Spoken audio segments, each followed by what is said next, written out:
Oh, I will full phone. Bah, bah. Saya full phone saya. Ay. Kili tak tak খুব সুন্দর.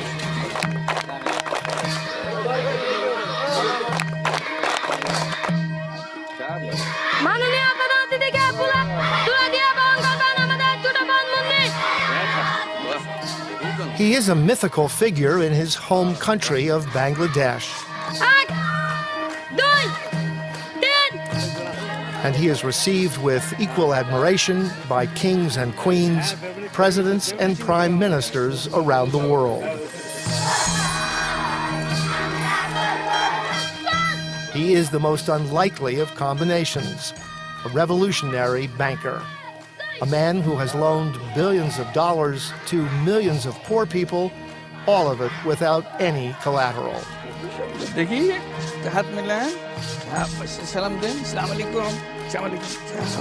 Muhammad Yunus believes that credit is a basic human right. More than half the population of the world do not qualify to take a loan from the existing financial institutions. So unless we can create that environment, people cannot get on with their life. More than 25 years ago, Yunus started loaning poor people small amounts of money. He asked for interest, but he required no collateral. And they thought this is a miracle. They couldn't believe that anybody in the right mind will do something like that. And that happiness, that excitement got me into it. I said, if you can do this kind of thing, which makes so many people so happy, with such a small amount of money, why shouldn't you do more of it? Many people thought he was crazy, and many more in this male-dominated Muslim society were upset that Yunus wanted to loan money to women. The simplest reason is if the mother is the income earner, children benefits right away. So this is one. Immediate attention to children, nutrition level increases, they get enrollment in the schools, and so on. And then women have longer vision. They wanted to get out of poverty much more intensively than men do it.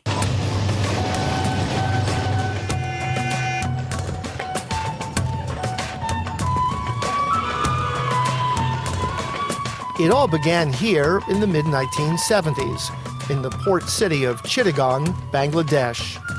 Muhammad Yunus was a professor at the university here, teaching, as he calls it, grand economic theories. But there was a problem. The country was gripped by one of the worst famines of modern times.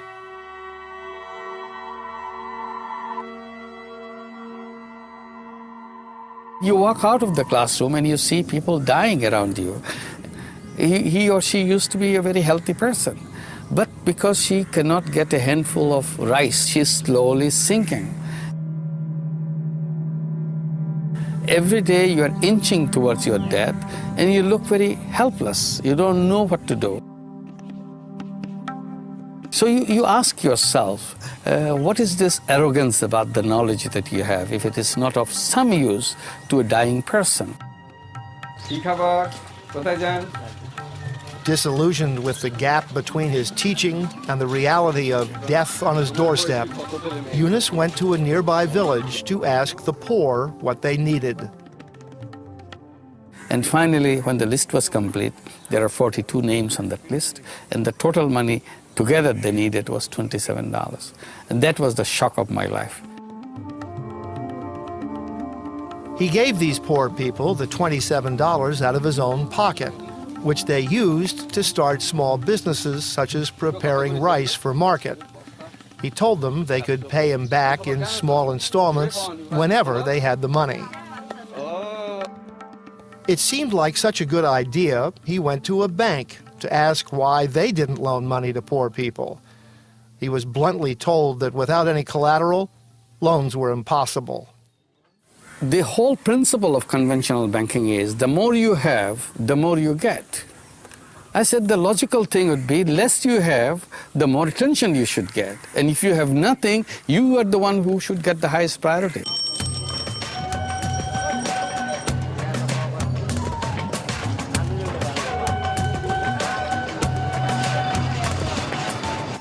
But the first loans were paid back, and a trust was established. So Yunus started his own bank and called it Grameen, after a local word meaning village. And he continued to challenge the system. He visited the people instead of requiring them to come to the bank.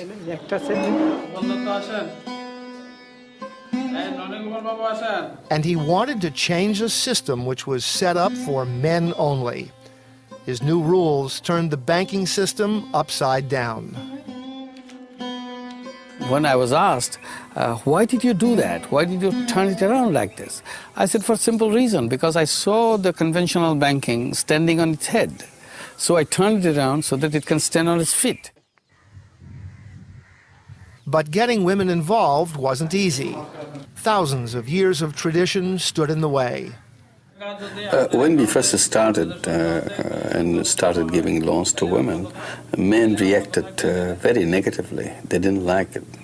Their first reaction was they were being insulted deliberately.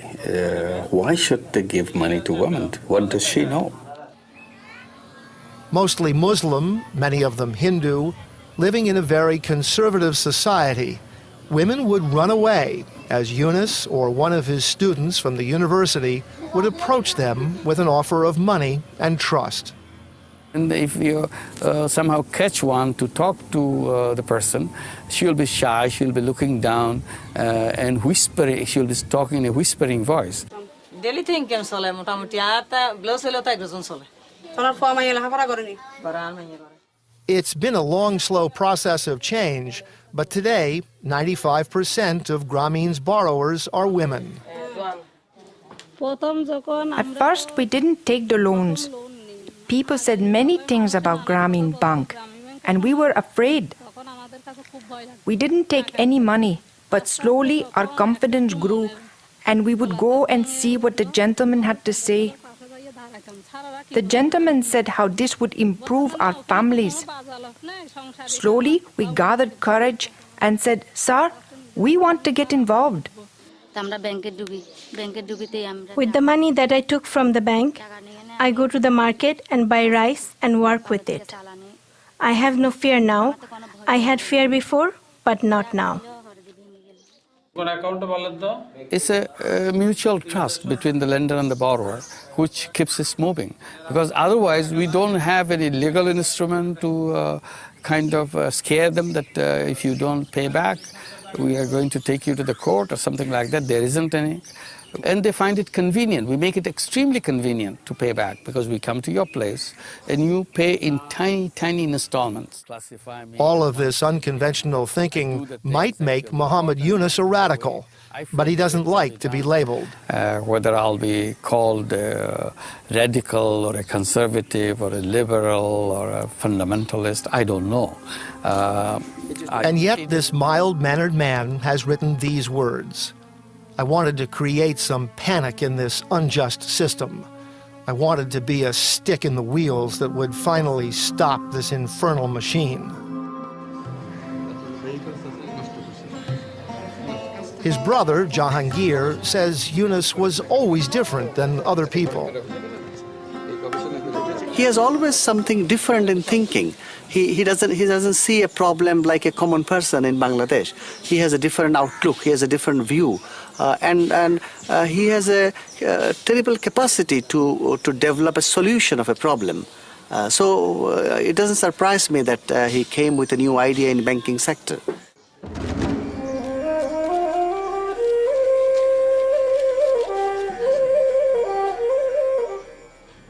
Small loans are used to start small businesses, such as mat weaving, or preparing rice or ban leaves for market. Once a loan has been repaid, larger loans can be taken, some of them for hundreds of dollars. My husband drives a baby taxi. It costs 250,000. I want to buy a rickshaw for 20 to 50,000 taka.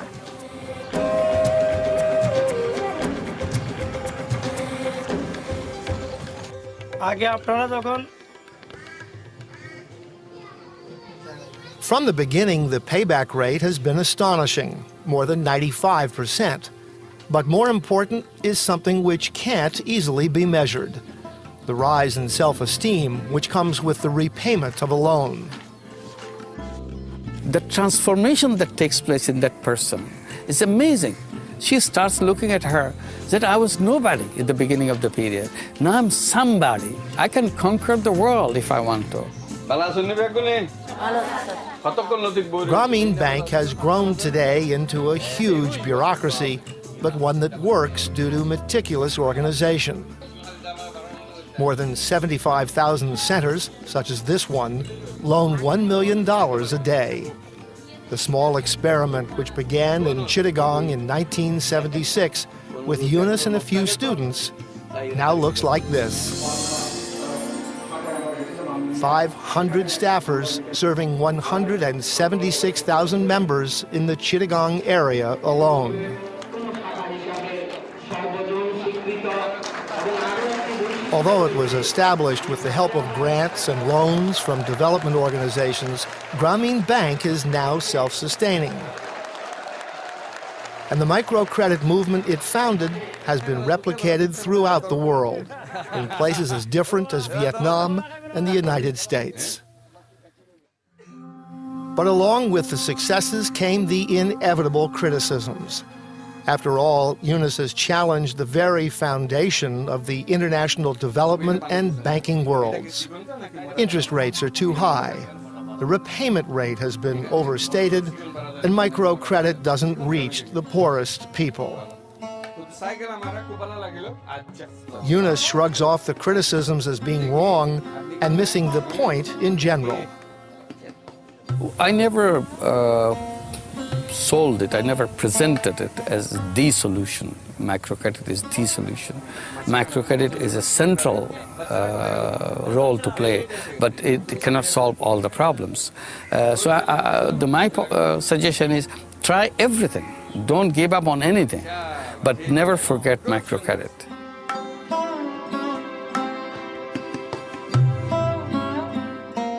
Yunus will counter a criticism with a demonstration, a possible solution rather than an argument.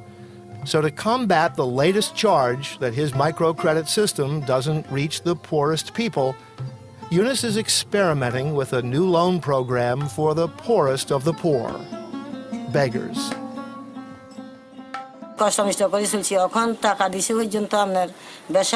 Now that I have some money and I can do business, it's less of a hardship.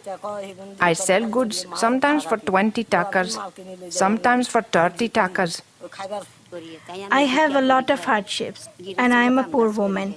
I work as a servant and sometimes beg. With my loans, I bought some bamboos and have some money left. They saw our suffering and our sadness because there was a lot of it. I will keep on taking as many loans as I can, and I will keep on working as long as I have strength in my body. Yunus is loaning $20 each to thousands of beggars. But this time, not only will no collateral be required, there are no repayment plans either. Just like that first loan of $27 he made to a small group of women many years ago. Another grand experiment by a man used to taking risks. Then Bismillah. Bismillah kore lon.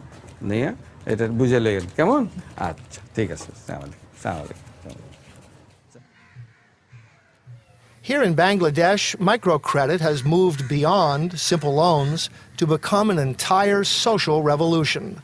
And that was part of the original plan.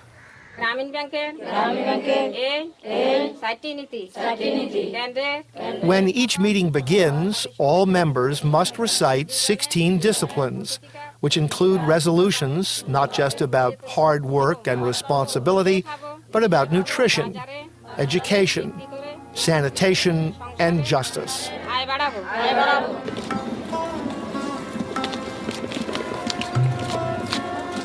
Nowhere is the success of social change more evident than in the changing roles men and women now play in this society.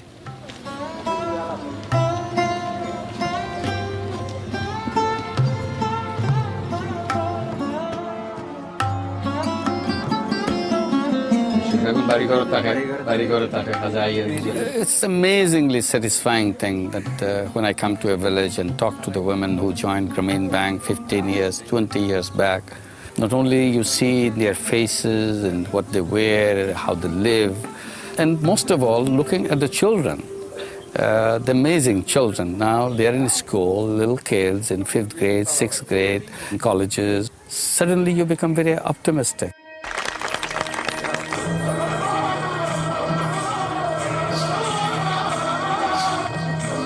The success of the Grameen Bank, Yunus says, is not about him. It's about the mindset of anyone who is willing to believe in the possibilities of microcredit and the potential of the poor. There's nothing wrong with the seed of the poor people. They are as good as any other human being.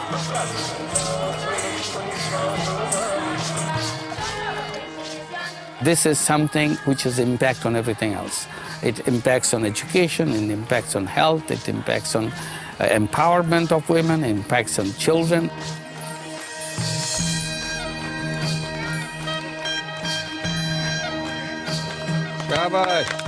Microcredit is just an excuse to open up the lid. And then the whole thing, the genie comes out of it. Every human being has that genie. So that's what the microcredit does, just take the lid off.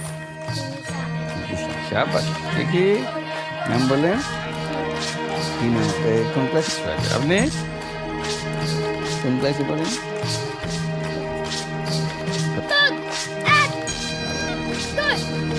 Shabash, খুব সুন্দর। বাহ বাহ।